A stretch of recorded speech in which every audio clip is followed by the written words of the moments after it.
welcome to the podcast that buffs your Hearthstone game. This is Velen's Chosen. Not all who wander are lost.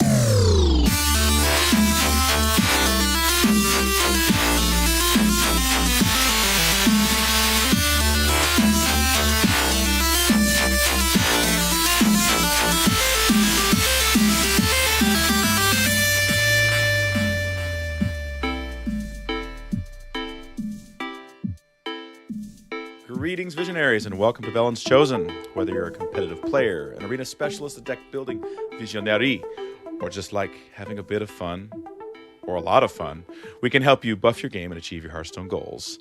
I'm Grant Gould, the Watchman, who watches me. I don't know. I guess people on Twitch. In slightly warming up Texas, and joining me this evening is our wonderful Canadian co-host is Eve Martin. Eve, how you doing this evening? We got into double digits. We're super happy about that here in Canada.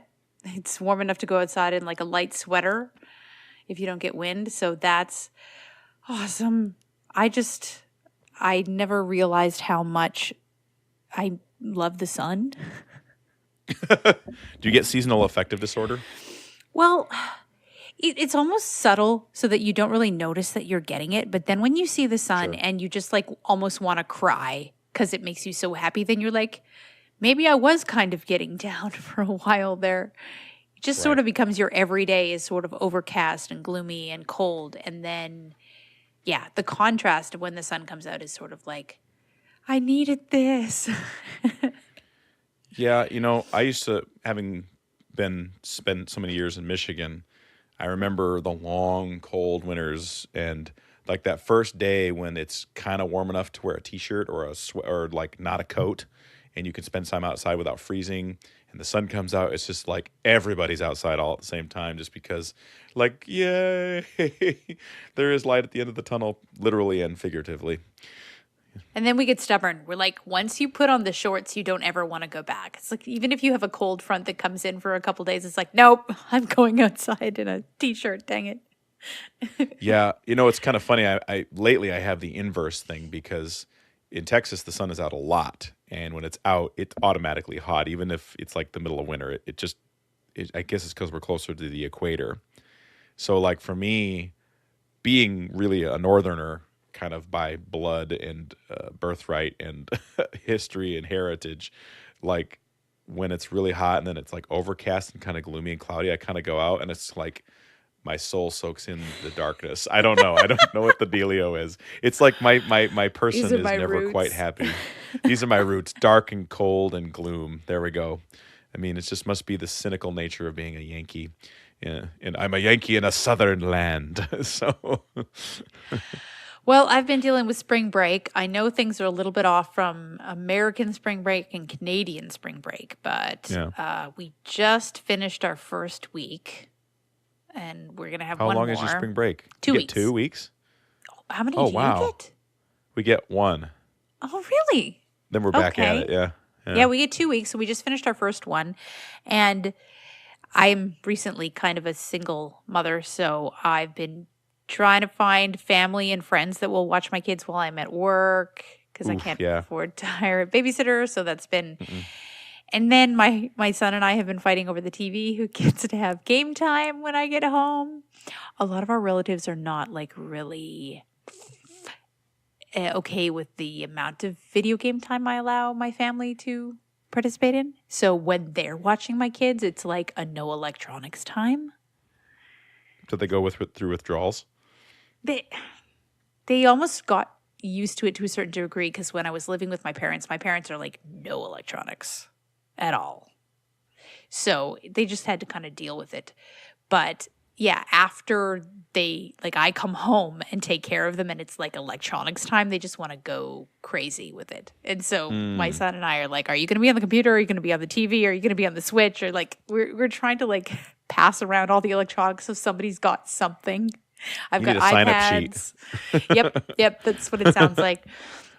So I actually made them a deal. I was like, okay, this is going to take a lot of cooperation in our family, but if you guys do well in school, and you also help out at home with chores and washing dishes and like make my life easier as going to work and coming home and trying to stay on top of everything, we'll buy another TV.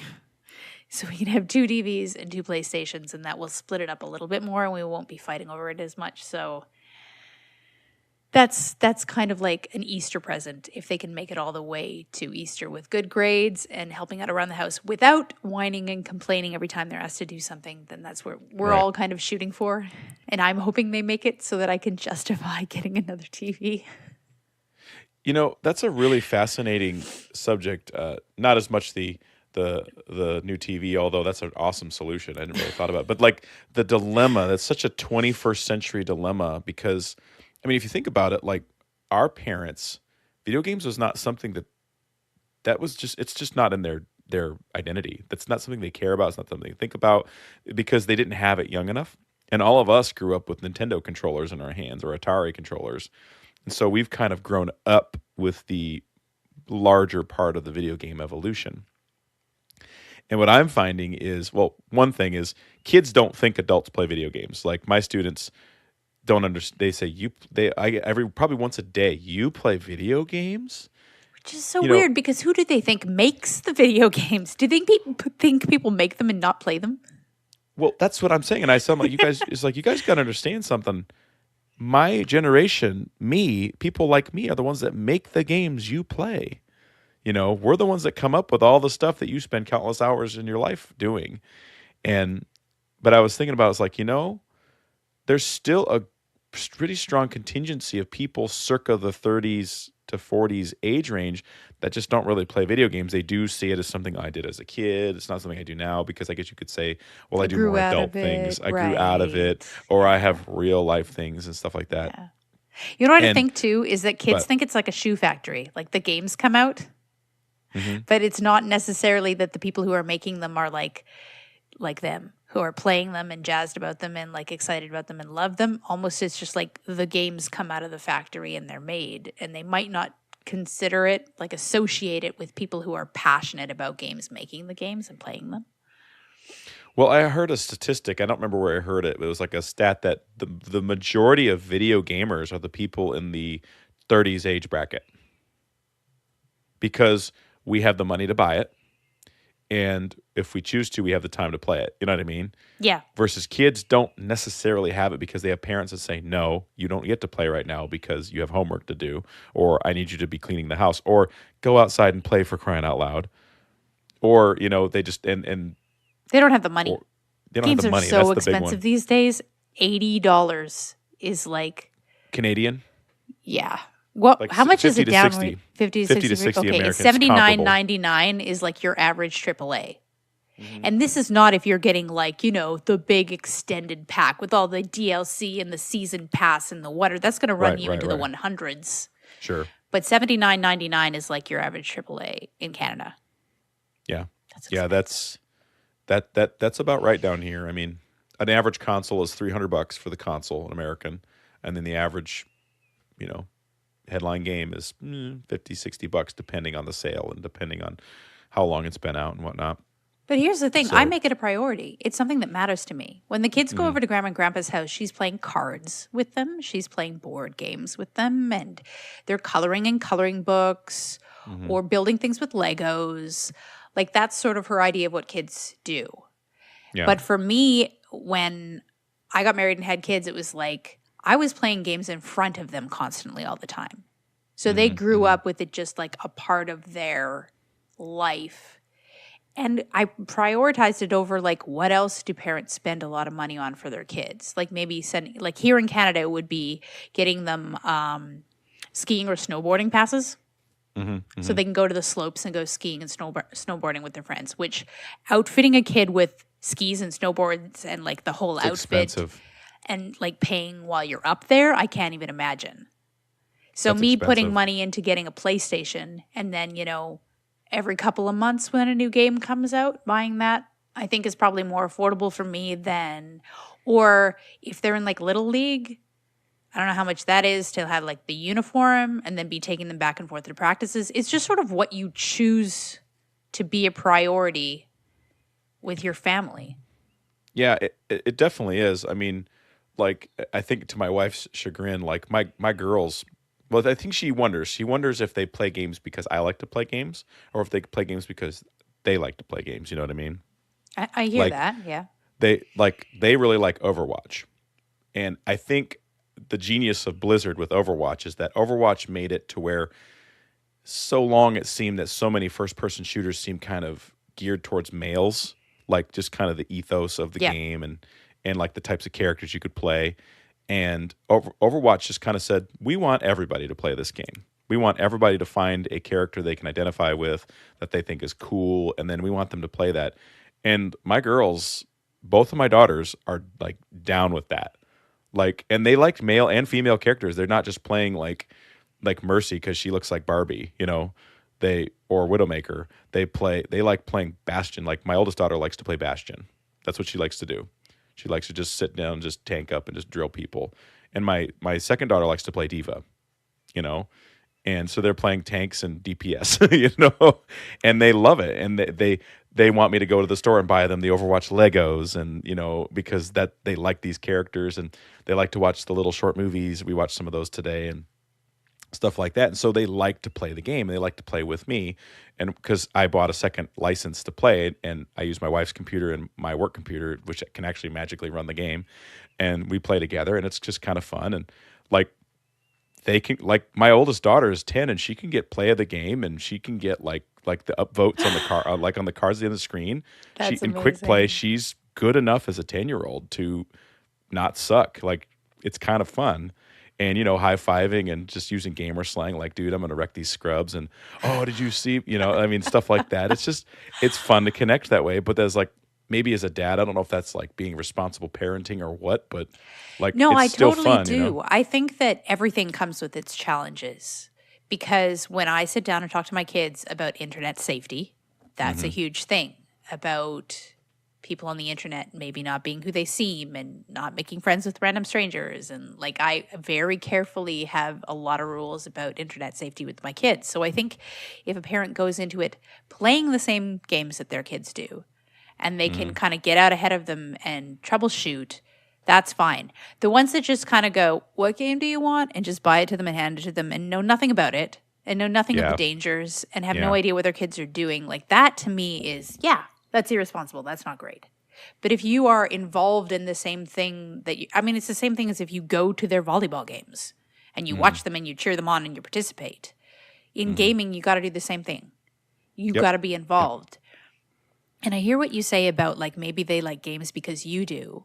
Because that's how it started with my kids. They just wanted to be they wanted me to pay attention to them. So if they were hmm, interested in the same things that I were, then we could have a conversation about the hmm, same thing. We could have a dialogue about the same thing. But as they got older, they started liking their own kinds of games. hmm, hmm, Like Kaylee and Kale love things where you can create a world. Minecraft was the hmm, first hmm. one, and then Roblox is now the next thing where Roblox, it's right, just right. so open ended and you can make everything you can imagine and do all the things. And I had Hmm, no interest in that at all. But I would hmm. do it with them because they just wanted to show me all the things that they built. And Right. It's sometimes like it's Legos, really digital Legos. amazing. Yeah. Hmm, What the hmm, things that like the time and effort they put into it, I was just blown away. And Owen is more like he's going for Fortnite and Apex and hmm, Destiny, kind of more shooter games. And that's just his hmm, choice because I don't play Fortnite or Apex. Those are not up my hmm, alley either. hmm. So I got them into games, but then they started to go their own way. And I tried to get them into Hearthstone, but they weren't really that taken by it. I don't know if it was the Might be a little card slow paced. collection, maybe paced, or they didn't quite catch it. They do all kind of desire to be good at a thing. And if Hmm, it's too difficult and they feel like they can't grasp it right away or they can't get good at it, then they drop it a lot of the time. hmm. So, depending on your tutorial and how fast they feel like they can grasp it, they might not go back to it. So, I think it Right. was like really early on in Hearthstone when it just came out, is when I tried to give it to them. And the tutorials weren't that great. The beginning No. stuff, and it kind of left you at a certain point where you were sort of like, now what do I do? And you sort of had to go in on your own. And I think that's when they lost interest. Well, I can count on one hand the amount of students I've had over the last year or two that have shown any interest in Hearthstone, because the nature of the game is the stimulation is not necessarily come from just the gameplay itself, if that makes anything. Like, you play Hearthstone because you like to play a game where you're thinking strategy and you get sort of kind of like a validation or a kick or something gratifying from the aha, I was able to outsmart you. It's sort of like the dealing with an opponent in a generic sense via the means of a card game, a digital card game that happens to be whimsical and fun and have kind of hilarious sounds and cool explosions and things like that that you don't necessarily expect in a card game. And I think that for like a kid who grew up, the average 13 to 18-year-old who's essentially grown up with a cell phone in their hand and has grown up with like video games at their essential peak, because I mean, games in the last 5 years haven't changed terribly dramatically, especially if you compare it in particular to, like, say, the jump from a Nintendo 64 to a Switch. I mean, that jump is pretty significant in terms of what games are able to do. But so a kid who wants something that's like running around and shooting and jumping and diving and or like building a world and that kind of thing, I think that Hearthstone is a little bit like, it's just a little bit too still. Like, the picture doesn't move enough. And not to mention, there's a lot of depth in terms of what you have to think about in order to make the game meaningful to you.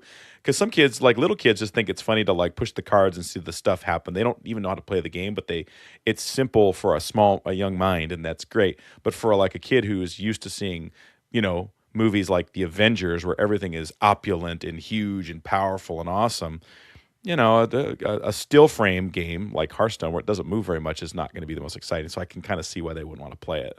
It makes sense then that my kids' favorite thing was always just to open card packs. Oh, my kids love that. They love to open the card back. As soon as it's done, they walk away. Yep. No interest in seeing what those cards do or how they act or how they behave. Just, I opened it and that was the fun part, and changing the card backs, and that's it, and they're done. Well, I've said many times that my girls have their own accounts, and I let them get their free packs and open it, and they're not interested in reading the cards, and they'll be like, "Oh, I didn't get a legendary," because what they're looking for is that cool little orange like explosion that happens when you get a legendary. And they don't get it. They think it's like they've lost the game. It's like, no, no, no. Oh, you got some really cool cards. These are good cards. You could play with these. Well, but Dad, I didn't get a legendary. And I'm like, yep. It doesn't matter. It doesn't matter, Especially when they're opening them for me, they're opening mine. They feel like they want to get me a legendary. Like within the 10 cards they've opened, they opened a legendary for me. It's like, look what I got for you, Mom. And that's their happiness.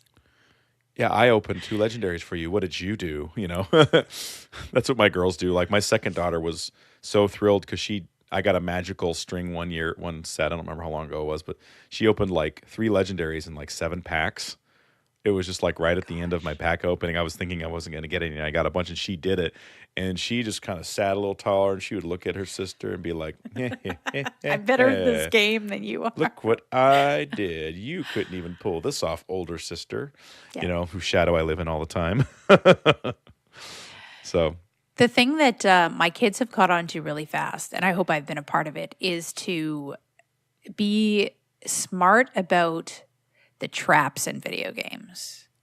The ones, what do you mean? Where they want you to buy things. Ah, yes. To spend real money to get stuff that's just cosmetic, to open loot boxes and different things like that. And they're canny about that.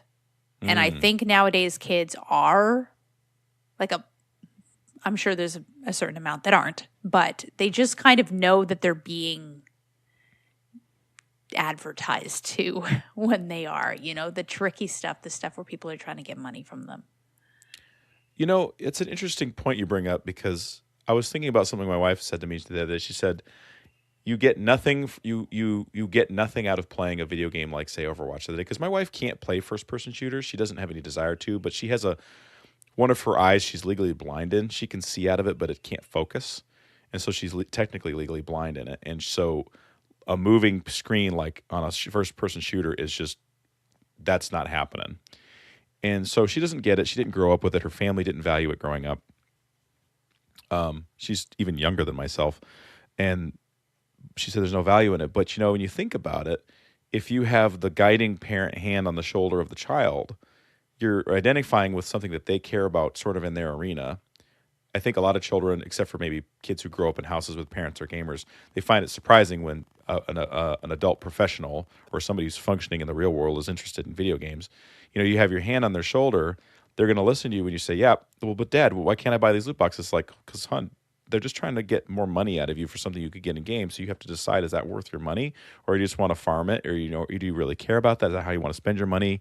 Like the dangers of how to, of chat, like how to deal with that, like how to manage the game. And it makes us savvy with what's in their world. So we're not just ignorant of all the stuff they have. And I feel like when you're involved in games, the gaming world, because it's such a big industry, you kind of have you're tapped into like that digital world, and you can be aware of what's going on in their lives, and in a lot of ways protect them and help them navigate the very real things that are out there that could be potentially harmful if they don't know how to handle them properly.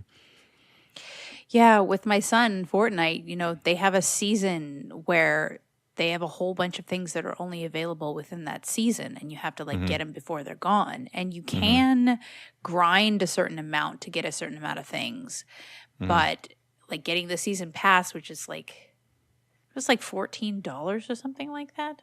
I can't remember, but it's every month is a new one, and it never ends. Yeah. And at some point, my son just kind of woke up to that, to be like, they're just going to do this forever.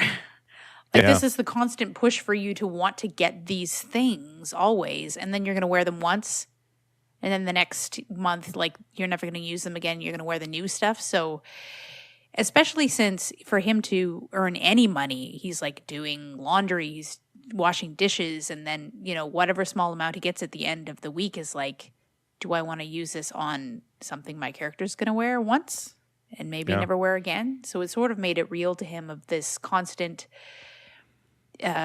lure they had for kids to be like, you want this, and then as soon as you get it, you want this other thing, and then as soon as you get that, you want this other thing, and sort of woke him up to that, the way that a lot of games operate. And I understand they do. If they're free to play, there has to be some kind of way that they're going to make money. Right.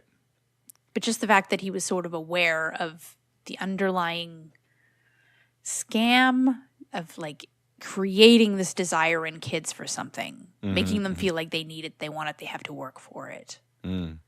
That's interesting that he was able to draw that conclusion kind of on his own, because it's young, in his more formative years, that conclusion will stick with him.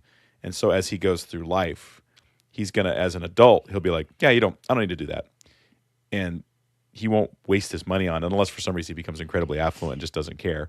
But it'll be easy for him to not pine for that sort of thing. Because you know how that goes. Oh man, this new sweet skin dropped for this character, or this new hero portrait or whatever. I just really want that, but dang, do I want to justify that money for this? Or is it worth it, or can I wait? You know what I mean? And it's cool how there is actual lessons to be learned from the gaming world if you're willing to seek them out and if you're willing to pay attention. I've been caught by them before. Personally, I played this card game a long time ago that just had these timed events. There was limited time event, and you have to be online at this time and do this thing, and then it'll happen again in 5 hours. So you have to set your timer to go off to let you know you got to log in and do these things. And it was all it was a psychological trap. I believe it. I think they call them Skinner boxes, or these different kinds of games that just get to you and make you feel like you have to be here at a certain time and do these things at a certain time and be involved, or you're going to miss out on something and you're going to lose your chance. And this is such a great deal. And it was just, and I got caught by it. And I had to and it took me a little while to wake up and go, what am I doing? I'm setting my alarm to go off at 3:00 in the morning so that I can join in with my clan of people and help them get this thing. And just, it was ridiculous. And I just deleted it and was like, okay. Yeah. I need to know myself and know that I ground. can fall prey to these things. And I just need to get rid of this thing out of my life. There's been times where I've actually had to contemplate, not for lack of love of the game, but sometimes, I mean, especially recently, like had a little come to Jesus meeting about like how much I use my phone because like I kind of really have wanted to try and push for legend this month, and I pretty much I've sat at rank 3 for 2 weeks, pretty much exactly in the middle of rank 3. Win a couple, Just lose a couple, climbing win and a falling couple. and Exactly, climbing and win a falling. couple, lose a Yeah. couple, and it's always a couple. And I'm been in wild pretty much exclusively this month, and like my personality is when I have a goal, I will push myself to unhealth to try and accomplish it. I was that way in music school. I practiced until I practically fell asleep on the instrument and wouldn't eat and things like that. And so I was like, just had my phone out too much. And, like when I'd get home, I'd want to try and cram as many games as I could get in when my kids are awake. And my wife just kind of said, why are you don't get to see your kids, but for maybe 2 or 3 hours a day. And so why you kind of just like constantly having to play on your phone or play games on your phone? And she'd even like reference Hearthstone specifically, even though she probably knew that's what I was doing. And it was just kind of like she's like, and she kind of just gently and said to me, "It's like I really wish could you just not be on your phone when you're home, at least for those hours that the kids are awake." And I was just like, oof. I wasn't even mad. I felt like, and then I started thinking about it. I'm like, Hearthstone's been out for 5 years. How long have I been at this? How long have I been doing this? And I start going, when they're older, no amount of orange crystals is going to mean anything, to Mm. like wanting to, or to the regret I could potentially have if I don't like nip this in the bud now. You know what I mean? Yeah. And I was just like, oof, okay. So, and my wife said to me, she's a wise lady. She said, don't, she's like, I don't want to like be like the person you hate because I tell you have to do something. You need to figure out a way to do it. So I'm like, all right. So so what I've had to do is I'm like, okay, I need to take the pressure off myself that I put on myself on to achieve. I'm not going to worry about orange. When I play, I'm going to play. I'm going to try and play more games than I would if I was just being a casual. But like when I come home, my solution is to like put my phone in the other room and just like set it down, because I almost never play Hearthstone on PC, just because it's just not how I choose to play the game. I'm like doing, like you said, almost strictly mobile. So if it's not in my hand and it's not in my pocket, I'm able to like tension myself elsewhere. Otherwise, it'll be like a little ticker in the back of my head going, okay, I wonder how many games you can have to play before you can rank in a rank 2. How many games you're going to have to play to rank in a rank 1, and yada, yada, and on it goes. And then like, I don't even think about grinding gold. I don't even think about that. It's just like, I have a week left in the season, or I have 10 days left in the season. And that goes on because that's just the way my brain works. It probably is addiction. I'm not sure. But like, I so think it's habit too. Like it's habit very goes much hand habit. in hand with addiction. If you get into the habit of doing something, then Yeah. your mind will automatically go there. Mm. Even if it's not something you are excited about and you want to do, it's Yeah. just like, but you just do this. Yeah. So we're going to do this again unless you can break it off. Yeah. And it's always been that way. Like I remember when I first started producing music, like I got a SoundCloud account, and I thought, all right, I got a SoundCloud account. I'm making decent music. I'm entering all these. I would do all these like production contests where somebody would say, hey, take this song and remix it, and then there's a prize, and you have like a couple weeks to do it. And I would do it, and I would put 40 hours into a single piece that I would work on, because the program I used had a time tracker on how many hours I had it open when I was working on it. I'd put 40 hours on average per tune that I would make, and then put it on SoundCloud, and then I play that whole game forever. And I would check that SoundCloud like on the hour to see if I'd gotten any new followers, just because I was addicted like to that notion of success and achieving a goal. And then eventually I just had to be like, nope, done, and just like walk away from it. I had to just like cut it off. And honestly, I almost never check my SoundCloud now, because I just walked away from it. I just put it down because I was just wanting that achievement so badly. And I just reasoned myself like, nothing I can do is going to make any of this change. And furthermore, even if I got that, would it affect my life positively? And I was like, well, no. So I'm kind of doing that now with my phone, in the sense, and like I've been doing it all week long, just going beeline it to the bedroom and set it down on my nightstand and then walk out of the bedroom, and then I can be more present where I'm at. And honestly, it makes It's me such a familiar story to me. Like yeah. that sounds like a very normal gamer mindset.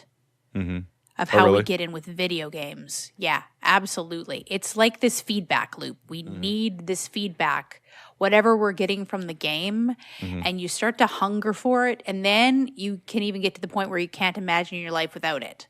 And it takes some sort of shakeup, like your wife saying, eventually your kids are going to be grown up and you wasted this time you could have spent with them, and you sort of can get shocked out of it. But it becomes this like normal loop of I do this and it gives me a response, it gives me this feedback that I crave and it makes me happy, and we keep going around and around in a circle. Well, I had a weird thing happen. I was playing Overwatch the other day, and I'm almost main exclusively Widowmaker. I probably have like 124 hours on one character, which is for really serious players, that's about average. But for me, that seems like a lot. And I played a quick match the other day, and I didn't hear from my teammates on comms at all because they were just kind of not wanting to be on comms. And a couple people like just chimed in and told me that they thought I played well, and that they admired how I played it. And I was like, well, thanks. And they said, hey, do you want to jump into some comp? And so, okay, cool. And we went and we won. And I played good there too. And I got really, and I got so, like, I'm the kind of person where words matter to me a lot. Like when people gives me a compliment about something I care about, it can give me like emotional food for days and days and days. And this is a person I don't even know, just somebody who was kind enough to say a kind word. And when that person said that, I was like, this is awesome. I work really hard when I play, and I really focus and I practice on the practice range and this and that. It just feels so good when somebody, says, just bother to say, that was good. You did a good job. And like, it made me just want to play more. Like, I just wanted to like stay up till 2 a.m. every day. Now I couldn't, that wasn't tenable, but man, it's just like, I just want to sit down and play Overwatch, until my eyes fall out. That positive affirmation, that feedback. Yeah. In something you care about, because positive affirmation I can get all the time. Like people say somebody said, yeah, you're a good band director. Be like, okay, whatever. It's my job. So being a good band director is not something you take pride in? I do, but like in music, see, that's weird. Like in music, people tell me all the time they think something was great, and I think in my mind, I'll be like, that was crap. What you don't know anything, You're just being nice, or you're just ignorant, or you don't know, because. So you would need somebody in your own field who you respected and thought that their work was great, giving you a compliment, and then that would mean something to Right. That's what it is. It's peer-to-peer recognition. So, and like it's the same thing with podcasts. Like if somebody who has a big podcast of their own reaches out and like gives us a compliment, it's like, ah! Exactly. So, wink, wink, nudge, nudge, friends. No, I'm just joking. Positive affirmation. Positive affirmation. It's important though. And I think that is one of the weird things about video gaming is that positive affirmation is not something that is a natively grown type of vegetation in the sphere. Like, oh no, I disagree. You think so? I disagree entirely. In tiny little ways, just in gameplay, they constantly give it to you. And Like then how if so? they can get you into a guild or a clan, then they feel like they've got you for life, because Oh, that's right. going to keep you coming back for more for years. Like in World of Warcraft, they had little things that were almost like casino rules, where like if you level up, Yeah. there's this ding sound and this halo of light pours down from the sky and surrounds you, and it's like, woo, you hit a new level. And sort of in Hearthstone, when you get that legendary card back, Yeah. or legendary card, and it just, the golden light circles it, and there's explosion, and Yeah. it's like legendary. Like all those things are to your brain. You just accomplished something. You just did something. And when you level up, and even when you fall back down, it's all of these tiny little touches that are like, the time that you just spent, something happened. You get feedback for, this is the measure of all the time and effort you just put into doing this thing. It's like the readout at the end of the match. You're looking at all of the numbers. You're Yeah. looking at who's getting what, and you're paying attention to all these details because that's your feedback at the end of the game. Okay. I guess in terms of like the game design and stuff like that, I agree with that. I was thinking more along the lines of like community feedback. Like Yeah, it that is rarer. it is. It does. I'm not saying it doesn't exist. It just seems rare enough to where I feel like most of the time I'm sitting here going, oh, even myself, like I don't get on comms and voice it, but I think, man, these guys suck so bad. Why are they feeding in one at a time, or, things like that. But for somebody to, in the Hearthstone community, so many people are just like, gimme, gimme, gimme, want. Why does the developing team do this? For years we only hear the negative stuff because the people who are positive are kind of just generally nice about it. They're not the ones who are getting on their internet browsers and typing in Reddit posts and blue posts and whatever. And so it just But seems, we find our own communities like Discord. yeah, Our Discord is incredibly positive. I think that's the only way to survive. I was thinking about that. Like, man, if there was no Discord, if there was no like community surrounding the game, I don't know if I would even still be playing Hearthstone. You know what I mean? Oh, no, yeah. I absolutely. And that's why I think they try and create communities or at least make a way that people can have communities in their games, Blizzard specifically, because that's a great example. The guilds, Destiny that I play in, the clans, they know that if you find a group of friends who like the same thing you like and play with you, that is going to extend the life of their game by years. It's true. I played solo in World of Warcraft for a long time. I played solo in Destiny for a long time. But it was when I found my people that I wanted to play with is when I really started investing in the game because it's so much more fun to play with people who care about the same things that you do, and you can talk to about this new loot that I just got and share that moment And with. they can actually be excited about it as opposed to like, oh, I guess I don't know what that is, whatever, shrug. I'm happy for you, honey. You seem really excited, so good job, I guess. Patronizing pat on the head. And I created my own clan now that I think about it, and so did you. Your children, you're passing on this excitement of games to, and I did the same thing to my kids. So when I say to them, I just got this thing, they're all like, Mom, we're so proud of you. Good job, Mom. I mean, that's what a world we live in, right? Where kids are patting the parent on the back and saying, "Good job, you beat the level, you got the thing." I mean, Yeah. And Mom, please don't use those words when you lose. screaming profanity bad at words, the TV Mom. because Like, oh, reasons. You were still in the room? Sorry, I thought you had gone to bed. Oh my gosh. Is there anything else you wanted to say before we got into Hearthstone news? I just want to say, ridiculous hat. I hope this helps. Hope this is what you were looking for. You wanted? But yeah, let's get into the news. That would probably be a good time to do that. You want to kick us off, Eve? You're good at framing it. There was a new Hearthstone promo. Chad Nervig did an explanation of a couple new cards that were revealed this week and sort of explained how they're callback cards to like people we've had in Hearthstone before.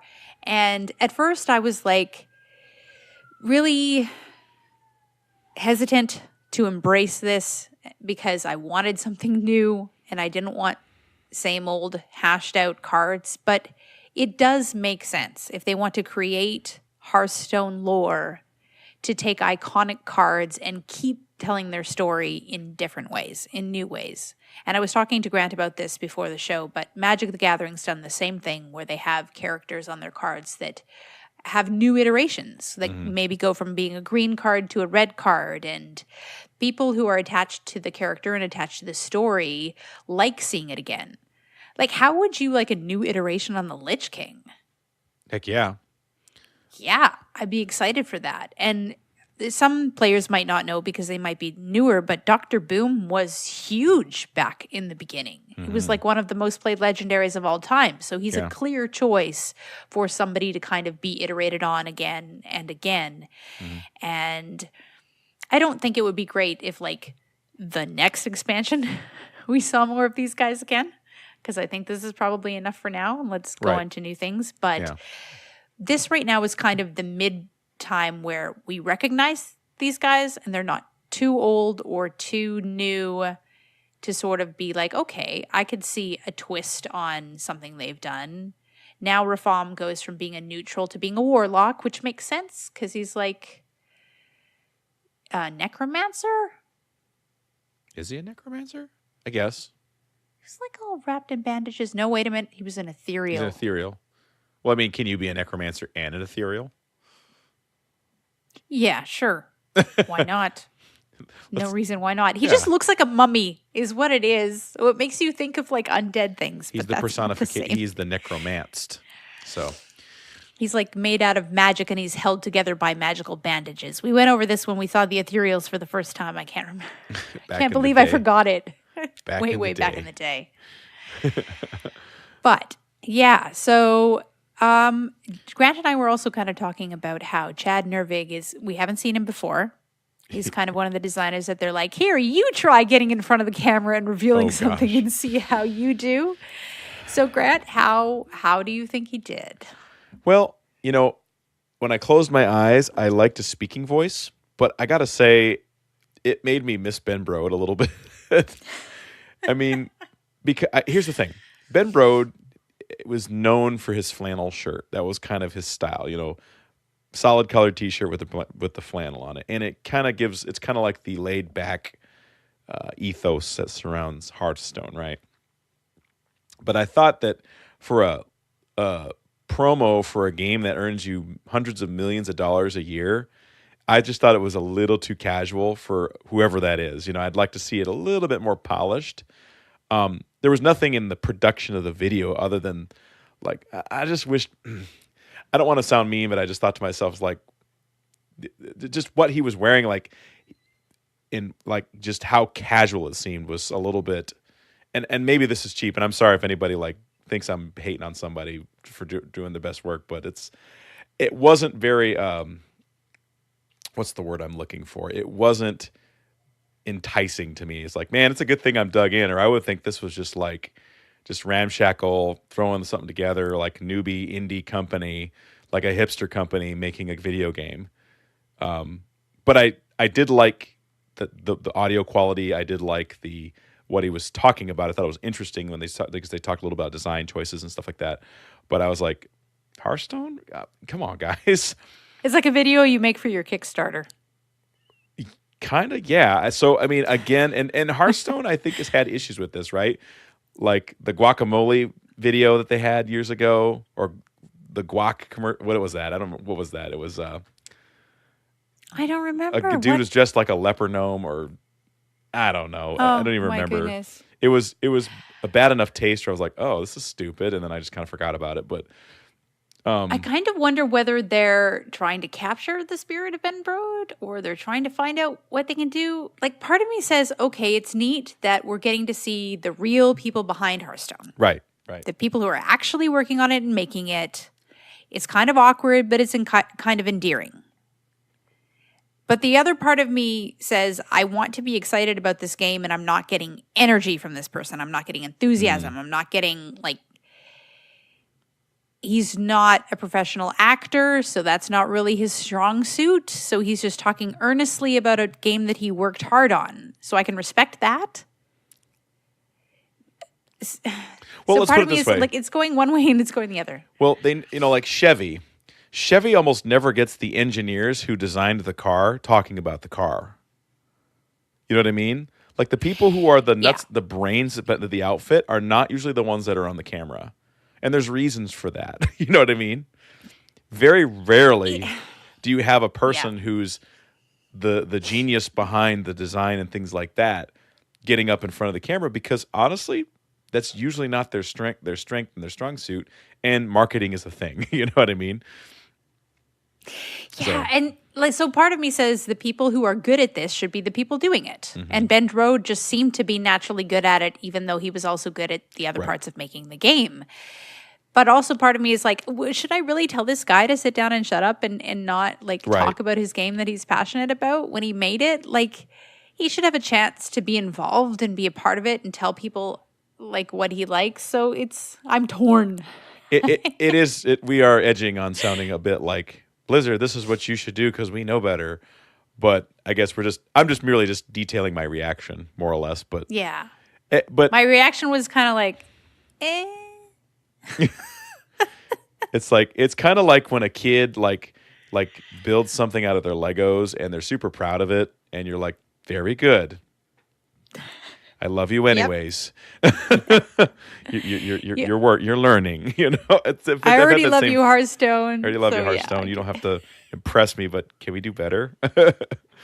So I think out of all of the different faces we've seen since Ben Brode, for me, Dave Kosak is probably the most convincing as sort of like naturally a crazy ham over the top, but he pulls it off well without it being too cringy. yeah, yeah, yeah. He kind of, and maybe it's because of the Boomsday thing, but I always think like he makes me think like of something out of like the '90s, like Bill Nye or Beekman's World or something like that. Like like watching shows when I was a kid. It's like, okay, this gels with what I kind of the laid back atmosphere. It's kind of goofy, but yet there's a certain amount of professional. I don't know.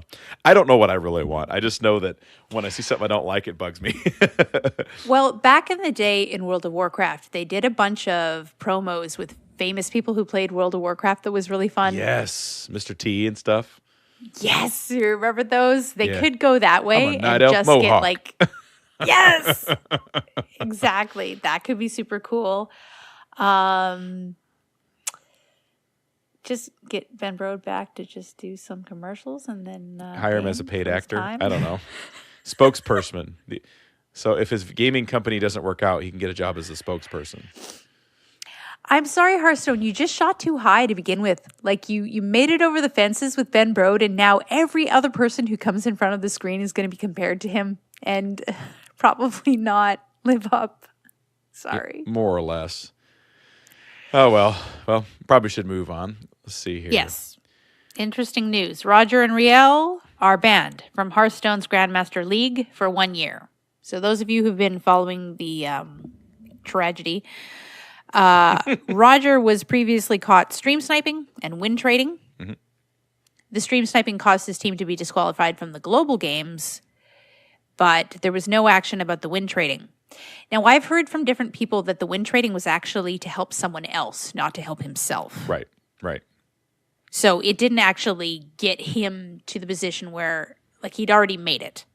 Mm-hmm. And this was to get somebody else up. So it's not like it got him to the point where he could participate in these champions and stuff. But anyway, it's just bad. He shouldn't do it. It's against the rules. It's cheating. So they said he earned his championship title, but because of the cheating and because they want to start cracking down and standing by their rules and taking things seriously, he and his Taiwanese teammate Rial will not be allowed to participate in Grandmaster events for 1 year. It's a long time in the age of a game. Yeah, 'tis true. I mean, if we think about like how much has transpired in the last year in Hearthstone, it always feels like it's longer, but you go, no, actually that was only a year ago. No, that was only 2 years ago. You know, so a year's it's a good amount of time.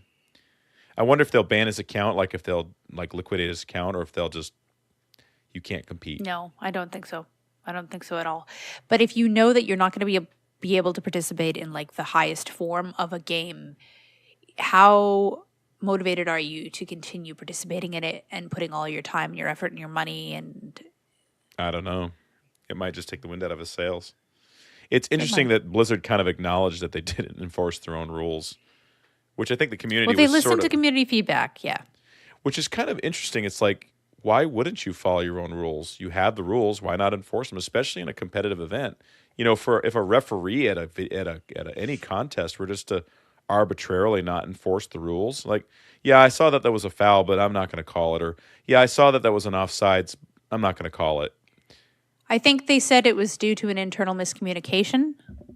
Oh, that's just political talk. It is, but I do think that there are a lot of different points of view on exactly what the penalties should be for different kinds of cheating. Sure. And I allow for that. That's fine. But I think they realized from the amount of community feedback that people feel passionately about this and take it Yes. very seriously. Yes. And so they needed to step up. And they did. Nope. It might be late. It Better might be late than never. like people might not be happy about the fact that they saw him and he won the championship. Like they never thought he should have been there to begin with. But even those people who were his worst detractors had to admit that he played well. Like he might Yeah. not have gotten to this point without cheating, but the fact that his entire run here, like it was well won. He played well to get the championship in front of millions of viewers. Yeah, you can't win if you suck. I mean, no amount of cheating in Hearthstone is going to get you that far if you suck. Which is just infuriating. It's like, Roger, if you could do this, then why did you need to cheat? Like, just You don't know, cheat. I mean, I'm not trying to validate what it is, but I can see the mindset of I'm good at this. I've put way too much time in this. I'm going to ensure that I don't fail, or I'm gonna hedge my bets. You know what I mean? Yeah. It's a completely human thing. Doesn't make it okay, but I can see maybe some kind of there is logic there. There might be different kinds of pressure. You know, who knows? I'm excited about the fact that Cora will be doing the reveal live stream on March 25th with Peter Whalen and Chris Sierra, 10 a.m. PDT. I'm down with that Cora business. from Coin Concede. I think it's going to be amazing. Looking Yes. forward to it. Is this the first time we've had a female personality doing a reveal in Hearthstone? As far as I can recall. I mean, it's cool that she's kind of one of our former podcasting people. Has she been on Coins Concede in a while? I don't think she's been on Coins Concede in a while. Life she is busy. dropped in a little while ago to speak to a specific topic they were talking about. I can't remember what it was, but yeah, she hasn't been a regular on it for a very long time. I think But, she has a chair of yeah. honor there, though. So, like, if she wanted to say, Oh, yeah. I'm going to be on your show, I'm sure they'll all be like, sure. So, she was on the first time I ever got to podcast was with her. So, first time. Nice. It was cool. It's very cool. Let's see, what else? Blizzard is partnering with Microsoft Store to make more fireside gatherings. Did you read this? So, are they going to use, like, the Microsoft stores, like, in the mall and stuff? I didn't see this one. This one I missed. Is something like that, so that they can use their computers and their setup and everything to make it easier for people to come and use the electronics to play. Go and check out the article. It wasn't like it's not happening in my area, so I'm sorry, but I didn't take a huge Sad amount day. of interest in it. It just says to me that Blizzard is doubling down on the idea of fireside gatherings. It's not going to go away. It's not something that they're going to be like, oh, that didn't work out, we drop it. They're continuing to put a lot of time and effort into creating these fireside gatherings, and it's going to go forward into the future. So that's interesting to me, even though I've never been to one. Well, you can make your own on the 5th and just like open and play your cards early and get With Nimsy. my children. And get Nimsy. Yeah, there's some want cats, Nimsy. some notables in my area that are trying to get a fireside going, and I've been toying around with the idea in my mind and trying to see if I have the time to do it. But the longer it goes, it's like, man, a fireside in the Houston area, like a good one, like in the North Houston area, could be really cool because that's where all the money is. That's where all the affluent areas in Houston are, the north side and the west side, and anywhere in between up in that direction. But like a fireside would be fun. I've never been to a fireside because they've always been too far, or they've been a little bit too in a little bit seedier places that I want to go down in the city. Wow. So sounds cool. It sounds like I'd like to at least experience at least once in my life. Now running it, too. that's a different ball game. I've never organized it. Although I manage hundreds of kids and travel worth of tens and hundreds of thousands of dollars. I probably could do a fireside gathering if I wanted to. So I manage a lot That's of the stuff. spirit, Grant. I manage Jeffrey. things. That's what I do. I manage things, and occasionally I teach things. Mostly I manage behavior. I haven't used it yet because I am waiting until the new expansion drops, but apparently the Smart Deck Builder has been used to build over 1 million decks so far. That's a lot of people are decks. Pressing that button. That's pretty cool. We had our doubts at first, but I think it's gonna be okay. It's gonna be all right. Especially for new people. I'm kind of interested to know how many of those millions of decks have been used by like newer players or people with smaller card collections. I wish to know the stats on that. Yeah, no, they give us one stat, and it's like, I want 20 more stats. Wouldn't it be nice? Yes. Please tell. I would like context to this stat, please. Yes, right. Oh, it's just Yeah, because the we're in the exciting stuff. podcasting sphere. Yeah, all the cool stuff. The real reason you're listening, because you didn't really want to know all about our personal thoughts about everything else. We're just going to talk cards now. Can I take the first one? Yes, Okay. go. All right. So this is one of the what they called callback cards, which are reiterations of a character or a card personality that we've seen before. And this is Swamp Queenhagatha. And it's a legendary shaman minion, not a hero portrait, not a hero card. It is 7 mana, and it's a 5/5 body, and it reads Battle Cry, add a 5/5 horror to your hand.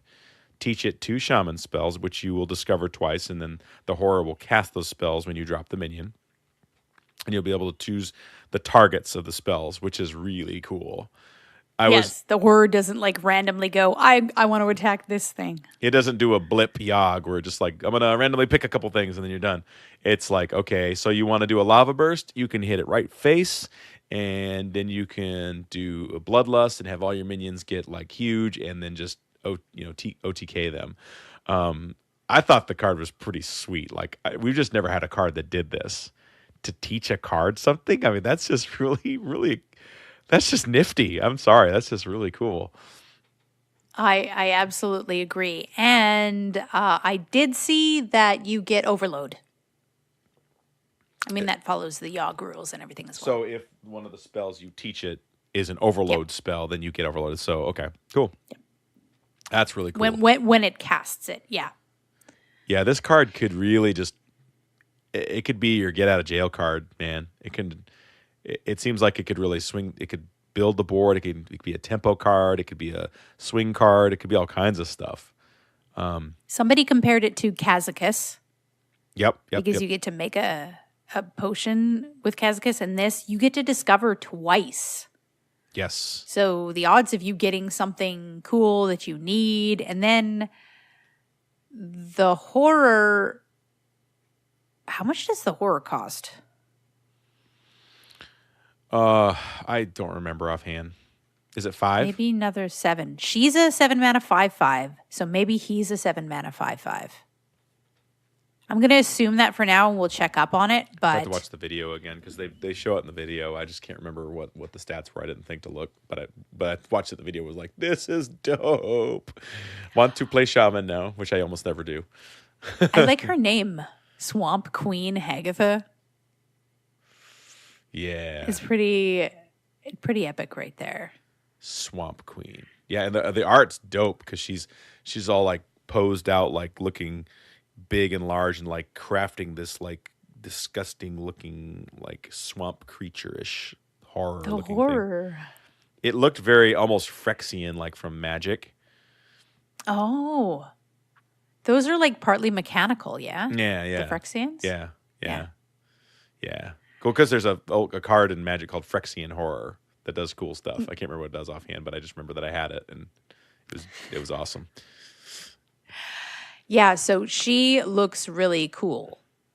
Oblivitron is a callback.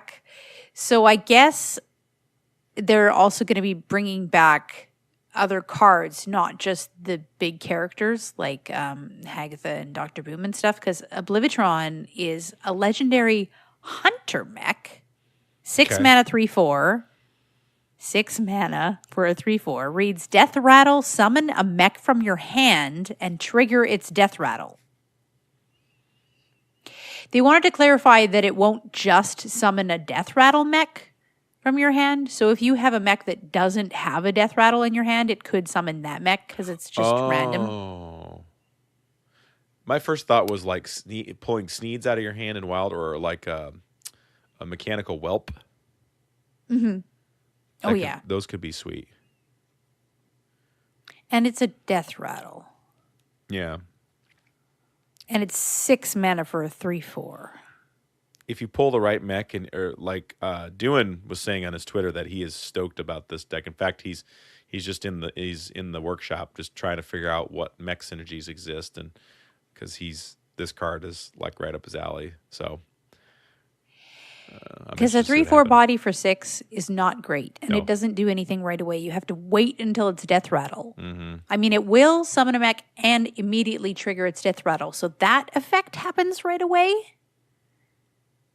But this is still like a lot of investment for something that's not going to happen right away. And then you have to kill it. And then you have to have something in your hand with a death rattle that you want to go off. And I don't know. For me, it's reading a little slow. I know this could be used properly by somebody and then it'll be amazing and awesome. But for me, it's reading a little slow. I think this is a card that will either get better or worse based on what's released. It seems like they want to sort of keep a death rattle motif pretty constant in the hunter class. So I think we'll just kind of wait and see. I like that they're having mechs and they're trying to keep mechs a little more common. And I think that having Dr. Boom as a main feature, as one of the 5 villains in the set, will keep mechs sort of current. Because remember how mechs just kind of went away? GVG rolled in the wild, and then mechs just didn't really exist in any kind of meaningful way in the format, in the standard format. So I think it was because of Mech Warper. It's just too good. Mech Warper is still too good. Mech Warper's dumb sometimes, but I digress. Okay. Any further thoughts on this one, or should we move on? Go ahead. Okay. Next card is Lazul's Scheme. Epic Priest spell, 0 mana. Reduce the attack of an enemy minion by 1 until your next turn. Upgrades each turn. So is the next turn up by 2, or does it go by single ticks, or does it like by single ticks every turn? Okay. Yeah. Cool. So this is one of the ones that goes on into eternity. You could reduce the attack of an enemy minion by 30. It'll just keep going as long as you don't use it. So this is a Cabal Shadow Priest card. In tandem with. Absolutely. Or you could flip its attack and health and then it'll die. Yeah, that's true. That's true. That gives you a chance to steal Ysera late game and just kind of use its end turn effect. Mm-hmm. I wonder what card that would really just go pair well with, other than just kind of stealing people's stuff. As Rob and I used to joke and call it shopping cart priest, where you're just kind of taking everybody's stuff and just doing stuff with it. Do you think that this is worth a card slot in your deck? I don't know. Because, I mean, we've seen priest decks where they kind of revolve around sort of just like, it's like a blue thing, right? It's like if priest had a color, it'd be blue in Magic, right? I'm just going to kind of stop you from doing things. I'm going to stop you from playing the game in kind of annoying I think the only ways. time they were really proactive was in the Dragon Priest days, where it was like a tempo and just attacking and doing value stuff. And yeah, they are sort of like, this card is one that would go in tandem with their Cabal Shadow Priest. Mm-hmm, mm-hmm. So I don't know. I mean, I think it's a good card. I don't know if it has a spot yet. So I think it's going to be a niche thing. Maybe they are trying to establish the flavor of priests as being that. Could be. Because if we skip ahead to Madame Lazul, mm-hmm. the legendary priest minion, she's a 3 mana, 3/2, which reads, Battle Cry, discover a copy of a card in your opponent's hand. So this is early on in the game that they're probably going to have a mitt full of cards. Mm-hmm. You're probably not, I mean, if you draw it late, sorry, it only depends on how many cards they have in their hand. And if they don't have any, you're not going to be able to discover any. And if they only have 2, you're only going to be able to discover 2. But it's like, look at your opponent's hand and choose to copy one of their cards and make it your own. I love that. And for 3 mana, deal. I love that. That's so cool because it's a better chameleon. Yeah.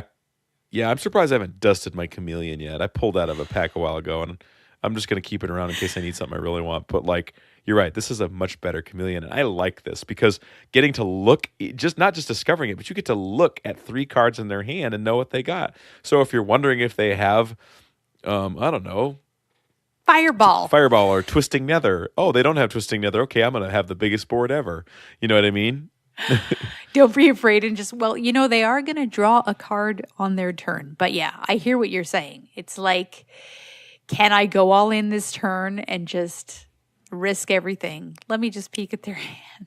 Well, I had a horrible experience on Ladder today where I was playing Reno Lock versus a Quest Priest, and this Quest Priest put 2 Seances, which is the card that copies a minion and puts it in your hand. He had 2 of them, and I blew his deck up with a Rin, and I didn't know he had a Seance in his hand because I just didn't know what he was playing. And he copied the card, the big giant 10/10 that destroys your deck. He copied it without any like cost to himself and blew my deck up. And then he had another one and he copied something else that I needed really bad. And he just controlled the crap out of me by just using my own stuff against me. And it felt so bad because we played to fatigue and everything. And it was just like, oh gosh, it was so bad. But I just thought to myself, the power of taking somebody's stuff and using them against them right here. Dang. And I think it has the possibility to be a combo disruptor too, right? Like Yeah.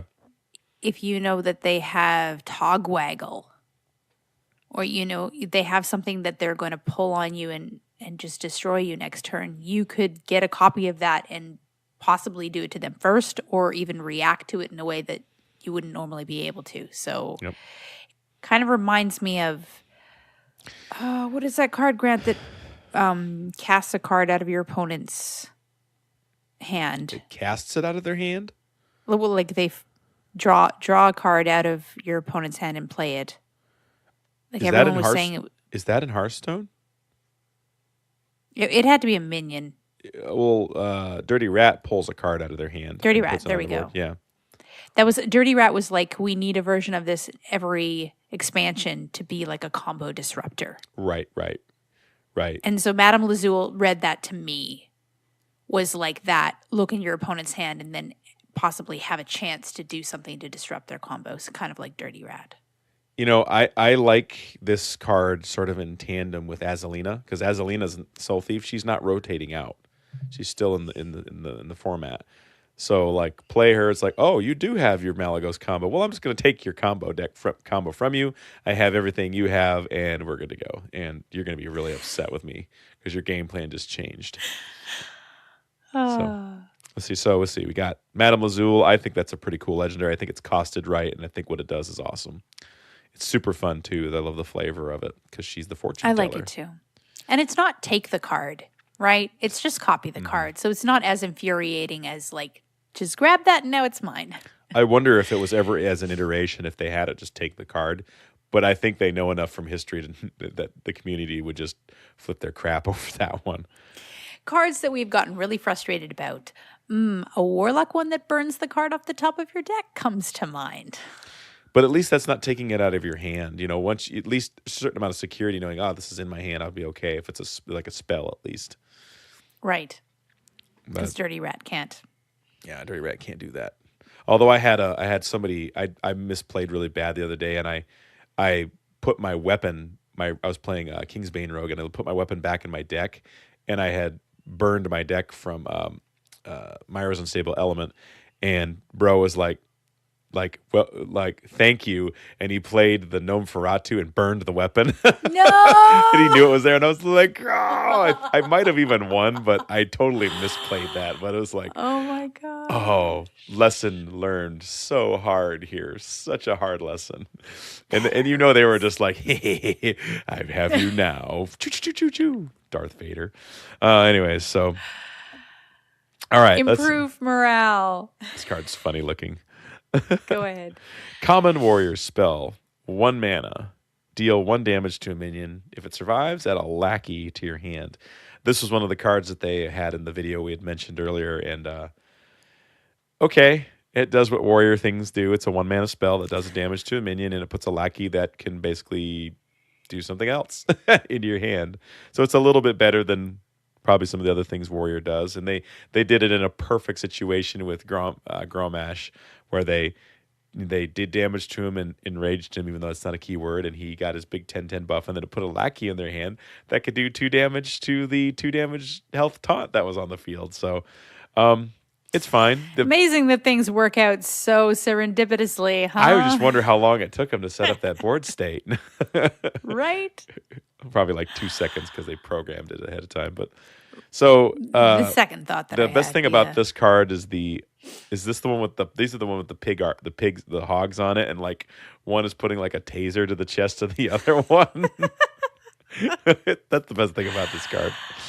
Yeah. And from him, we learned that lackeys are only going to be found in the classes that are part of the evil set. So Oh, you're yeah. only going to find them in priest, warlock, warrior, and shaman. A shaman, as some people say. And that they are going to be added going forward into the next couple of expansions of this season. So we're going to see more lackeys and more cards and spells and stuff that create them moving forward as well. Sweet.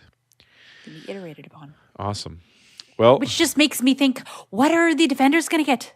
What kind of mechanics are the defenders going to get if this is like all about the evil guys and the things that they're doing and the things they're getting? Or, Grant, are we going to need to wait until the next expansion to see what the defenders are and what the defenders do? And right now it's all about the team of evil, and the next one's going to be about the defenders. I think that's what's going to be, because that's a lot more intriguing to me. And I think that's, in a marketing standpoint of view, makes a lot more sense. Rather than watering it down and being, we're going to show you both of them, this expansion is all about evil dudes, and the next one's going to be about the defenders of Dalaran. Yeah, that's what I think. That's a cool idea. Me gusta mucho. All right. Well, we are just past an hour, so I think we had a Last one? Huh? We got Are one we more missing card. one? Are we missing? Almost missed it. Shoot. Reform's Okay. scheme? Well, How actually, could you there's forget another one. Reform? There's another one, actually. There's two more. I got ahead of myself. Well, there's another one. So, Reform scheme. All right, go. Common warlock spell, 3 mana, summon 1/1/1 imp. Upgrades each turn. So in turn 2, you're going to get 2 1/1 imps and 3 1/1 imps. And this one, obviously, you can only get up to 7.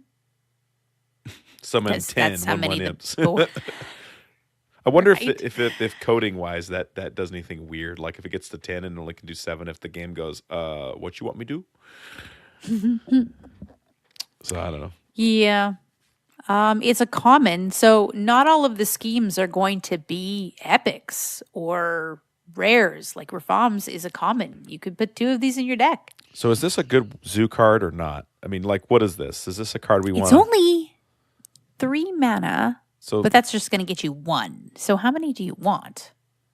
I mean, I guess like if you're playing, what is that mana card? That card that Druid has that it takes your mana away. It's when it fills your board with 2/2s that each creature It's 5 mana. It's 5 mana and you get 5 treants if you cast it, right? Because you get 1 treant per mana. Force is not force, 5 it's not force of 2/2s. nature. It's Crystal something. something or mana. It's something mana. It's living mana. crystallized It's mana. living mana. Living mana? Living mana. Good job. Yeah, We got there. we got Team, there, we mates. got Yeah. So living mana, and that's a 5-cost spell for 2/2s. So is 3 cost for me. And I mean, it does destroy all of your crystals, but you get 5 2/2s on turn 5. which can win the game a lot of times. But in this case, so we have 3 mana, and so 3 mana for 3 1/1s. It's kind of like a slightly wimpier muster for battle. Maybe a little bit. Maybe you start getting to 5 and 6, and it's much better. On turn 7, do you really want 7 1/1s? No. So it's kind of, so let's just say turn 3. What is it? 3 1/1s for 3. It's okay. It's not bad. But is that card that destroys one of your minions and gives the rest of your minions, what is it, +1/+1 or +2/+2? Oh yeah, that card. What is that card? I don't even remember what it's called, but I know what you're talking about. I don't know. That's not rotating out, is it? No, because I think that's a pretty recent card. That could be good. Then you could destroy one of them and make the rest of them +1/+1. So make a bunch of Unless I'm 2/2s. misremembering and it's +2/+2. I mean, it is pretty weak. They are only 1/1s. They're very easily I got think rid for a of. new player, this is a great card. Oh yeah, I'm Okay. dropping my imps all over you. You know, and then the person with the Smurf account just laughs and beats them. But Knife Juggler into Oh, yeah, Reform Knife Juggler. Scheme. Knife Juggler makes this card better, but still, because it's cheap enough, so you could on turn 5 you can get 3 free shots out of it. I don't know. So I don't know. I don't think it's bad. I think a lot of these cards are actually pretty well designed. They seem like they make a lot of sense, and like it's very obvious what they can do, and in the right deck, they could do some cool stuff. And Well, the fact that it's a spell is a problem, right? Because there are things that are like make demons in your hand, have +1/+1, or upgrade the leftmost card in your hand. But this is a spell, so none of these things can upgrade it in your hand. maybe they're trying to go for a spell warlock where you just like cast all these spells and summon stuff. Wouldn't that kind of fit the motif of warlock? You cast a spell and a creature appears. Yeah, especially the imp. We'll wait and see. This is a little underwhelming, but it's also a common spell, which are usually just kind of basic. But yeah, you don't want common cards to be too good because then they have to nerf it within a couple weeks. All right, let's see. Now, this is actually the last card. Not getting ahead of myself. This is Omega Devastator. So, Omega something, right? We've seen that before. This is definitely a callback card. It's an epic warrior mech. It is 4 mana, and it's a 4/5 body, and it reads Battle Cry. If you have 10 mana crystals, deal 10 damage to a minion. All right. So it's a lot like that, what's that dragon card that, like, if you're holding a dragon, do 7 damage to a minion? All right, yeah. Yeah. And that card's good.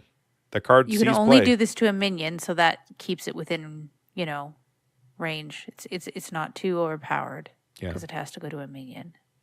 Yeah, so I mean, and for 4 mana, and the only condition is you have 10 mana crystals. So late game, it's like a BGH, Yeah, I mean, if you need to play it early, it's a 4 mana 4/5. That's fine.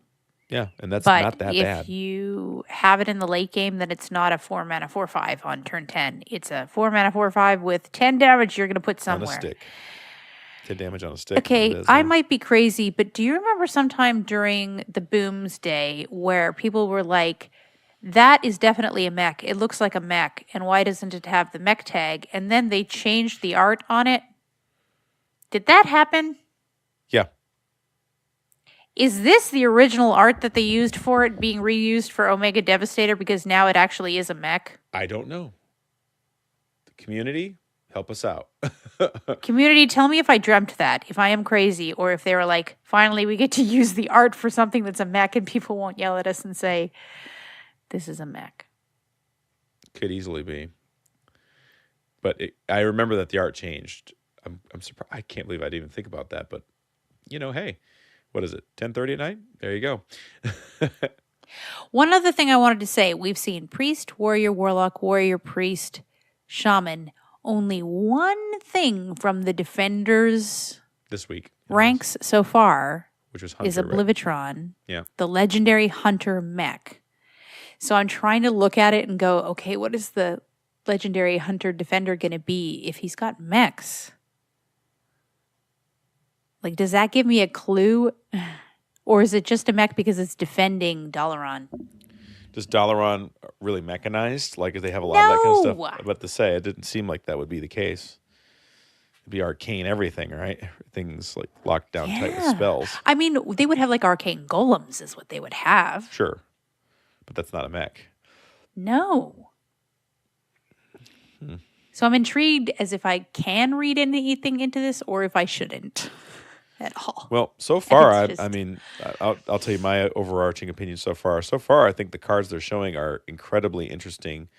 And knowing that a lot of stuff's rotating out could really have some life to it and give some vitality to the game now.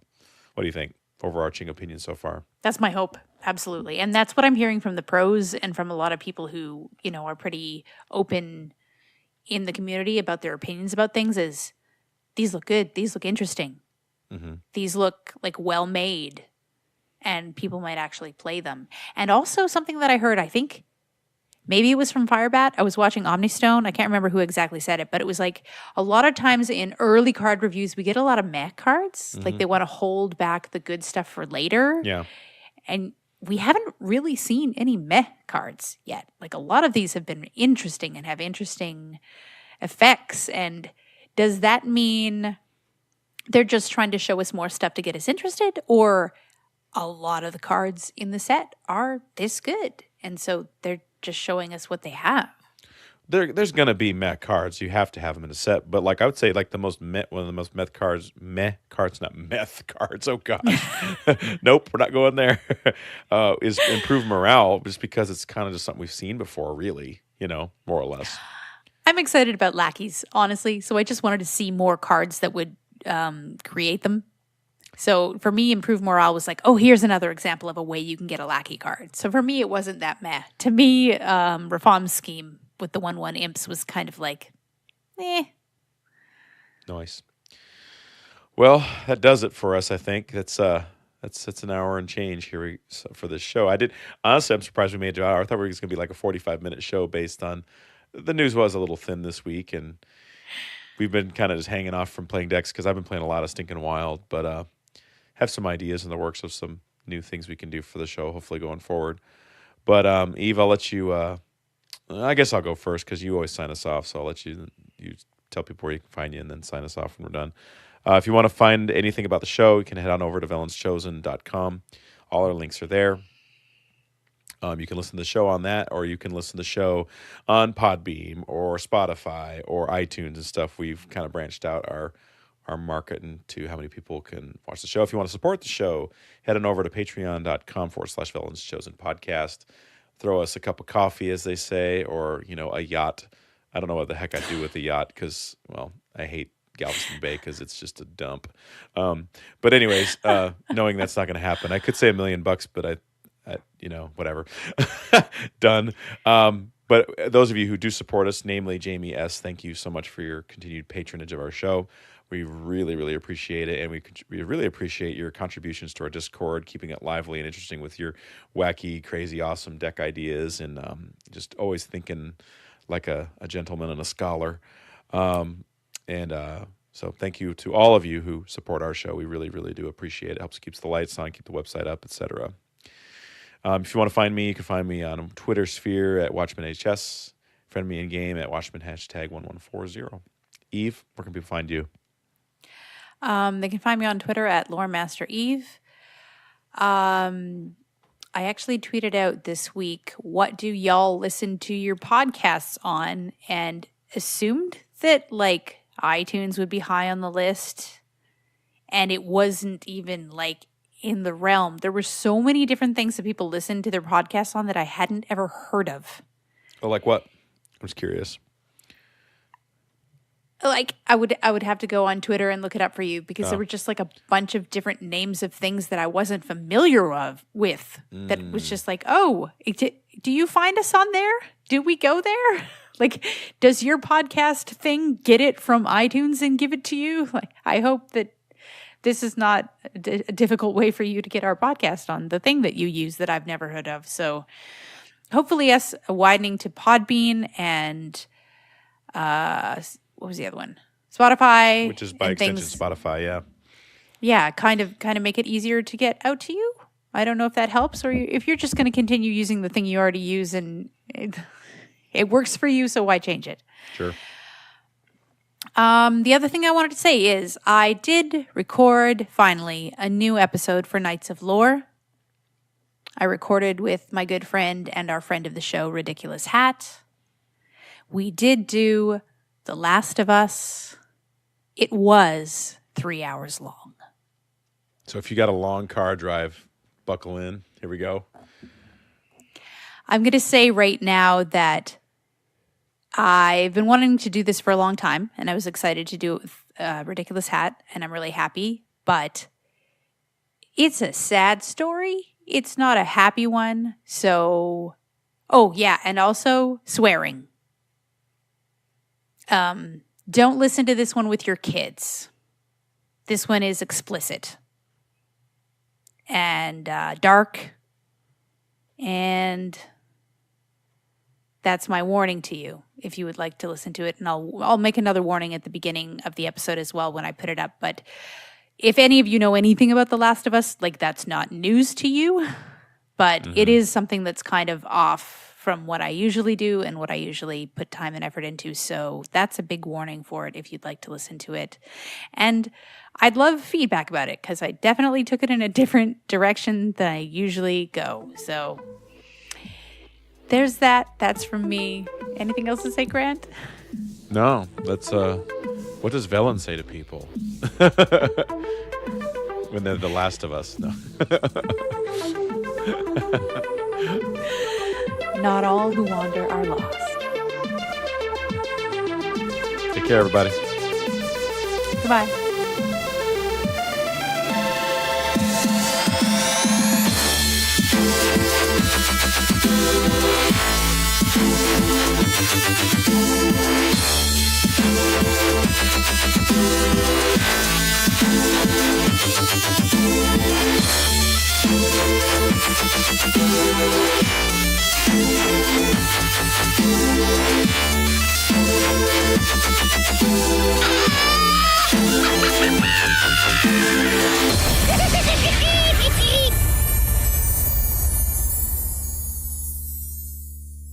I foresaw this.